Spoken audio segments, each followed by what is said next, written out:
Le Crédit Agricole se trompe. Bitcoin au-dessus de 90 000 $. Histoire d'un aveuglement. En 2021, Philippe Brassac annonçait l'effondrement du Bitcoin sous $1 le 30 avril 2025. Nous y sommes. Bitcoin vaut aujourd'hui plus de 85 000 $.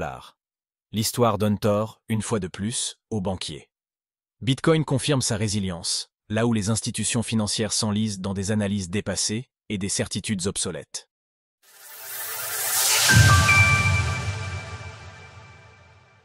Bitcoin aurait dû être mort aujourd'hui, selon le PDG du Crédit Agricole.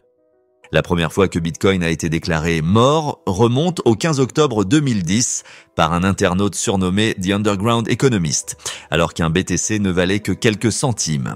Depuis, le prix du Bitcoin a augmenté de 4,00% et l'auteur a fini par réviser son jugement. Au total, c'est plus de 400 annonces de la mort de Bitcoin qui ont été recensées. Si vous aviez investi 100 $ après chacune d'elles, vous détiendriez aujourd'hui une fortune avoisinant les 92 millions de dollars. En 2021, alors que le Bitcoin s'échangeait au-dessus des 55 000 $, Philippe Brassac, directeur général du Crédit Agricole, affirmait publiquement que le prix du BTC tomberait sous $1 d'ici au 30 avril 2025. À quoi ressemblera 2025 ? Le Bitcoin est passé sous la barre $1. Économistes, historiens, philosophes et politiciens identifieront sans aucun doute rétrospectivement les signes avant-coureurs dans le but de nous éviter de tomber à nouveau dans un tel travers. Serons-nous pour autant immunisés contre la spéculation ? Je ne le parierai pas, même pour un Bitcoin. Nous sommes aujourd'hui le 30 avril 2025. Le Bitcoin s'échange pour plus de 90 000 $ et n'est plus ce jouet de geek moqué par la finance traditionnelle. C'est une infrastructure monétaire mondiale utilisée, étudiée, intégrée. L'histoire d'un aveuglement rationnellement injustifiable. Bénéficiant de l'immunité contre la spéculation, Philippe Brassac a sans doute savouré l'année 2022. En l'espace d'un an et demi, le Bitcoin était tombé à seulement 15 473 $ de sa prophétie. Mais 2023 a rapidement tourné la page, marquant une énième résurrection.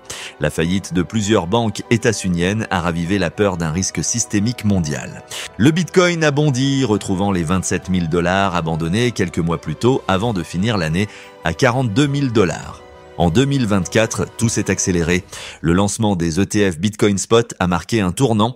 L'élection de Donald Trump et sa promesse de créer une réserve stratégique en Bitcoin a secoué les marchés. Et le franchissement des 100 000 $ a envoyé un signal fort.